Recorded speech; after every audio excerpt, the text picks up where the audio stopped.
Hey guys, what's going on? It's Mike from FormerWin. I'm here to help you guys get your first engineering job. Today, we're talking about how engineering companies are like gold mines for jobs. Stay tuned. Alright guys, as always, feel free to like, comment, subscribe. Let me know if you need help with anything. My number is 305-923-8724. Again, 305-923-8724. Reach out for anything you like. I got your back. I'm here to help. Let's do it. Today, I'm diving into why companies are designed specifically for people like you looking for a job seeker, and why they're structured to give you the most benefit and they're easy to get jobs for. Make sure you're taking notes, take actions, and tell me down in the comments below what action you're taking to get closer to your dream job. The first point is going to be the structure of engineering companies.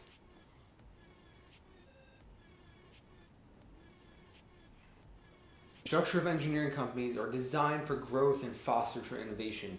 That means that when they're designing these companies, they need people like you in there to help grow and build it.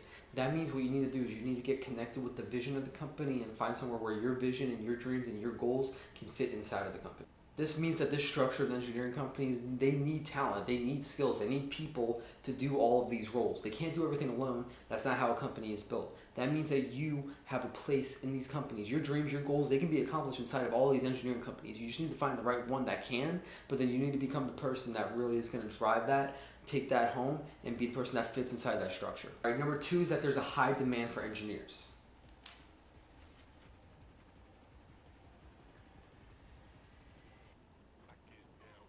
These companies, tech startups, construction firms, engineering firms, you name it, they need people for fresh ideas, new perspectives, because sometimes, just like, if you're looking at a problem for too long, you get stumped. They need someone to come in and really add a perspective and a new insight. That means if you have experience doing that in the past, you can put that in your resume, talk about it, and really come in and you'll be that one that's in high demand.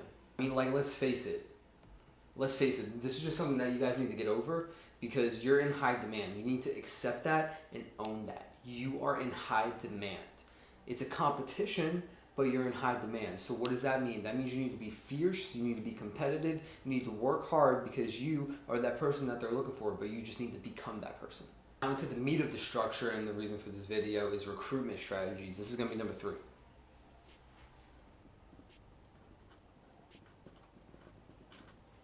I know this might not be obvious, but companies need to recruit people. They need to make it good for you to want to work at the company, and they need to find a way to get people at the company to work for. That's why they go to career fairs, that's why they go to other events. So that means that there's recruitment strategies in place to find talent and find people. You just need to see where they're looking and where they're applying these recruitment strategies. There's more than you realize. It's not just career fairs, it's not just events. There's probably so many more that you need to find for that specific company. Specific companies do different things. They might work close with a school, they might work close with a community, they might work close with the city. You never know. So depending on where you want to go, you need to figure out exactly how that company's recruiting and attack it. Go be at every recruitment event. There's another spin to this too. The recruitment strategies also, in terms of applying to the job, they need to make it easy to see all the talent and take it in. That means you need to figure out how that company is looking at the talent, whether that's resumes, whether that's meeting people in person. You need to figure out exactly how they're analyzing their competitors and the people that are looking for the job, so that way you can be the person that they're looking for and really just analyze it. You need to reverse engineer this almost. All right, number 4 is networking inside of these companies and at these events.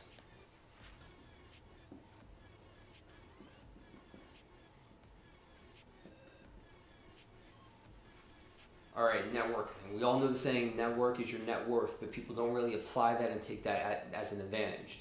Later on in life, your net worth is determined by your network.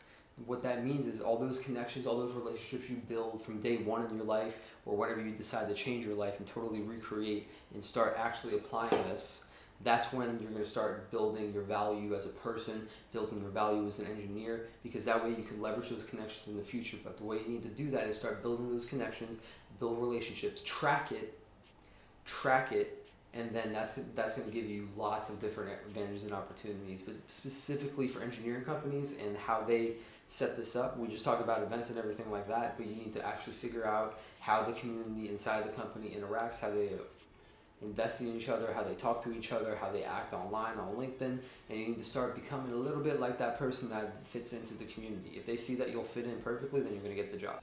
Alright, so for this is a little bit biased. I have my own opinion about this, but typically what you want to do for engineering companies and different types of companies you want to get into is you want to really stand out. The way you're going to do that is by having a resume that's tailored to how the company perceives it. That way you can go on LinkedIn, connect with hundreds of engineers that work at that company, figure out how their resume looks and how they got in, and employ the same strategies and the same resume techniques that they used to get in.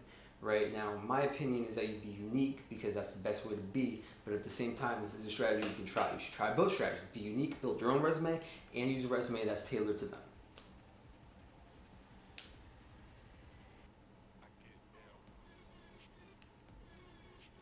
And this is something too that they value because engineering companies might have a specific structure that they like. So if you take that structure and really research it, that shows that you're doing research, and that's going to really boost your resume and application.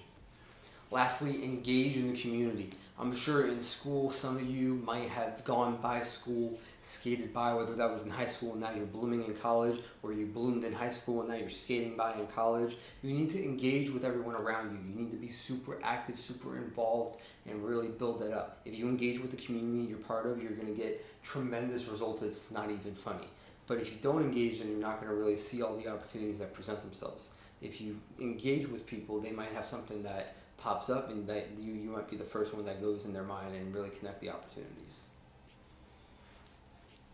Guys, listen, if you like this video, like, comment down below. Let me know if you need help with anything. There's a free PDF in the description. Text me. I'll help you out. Have a good week. Let's crush it.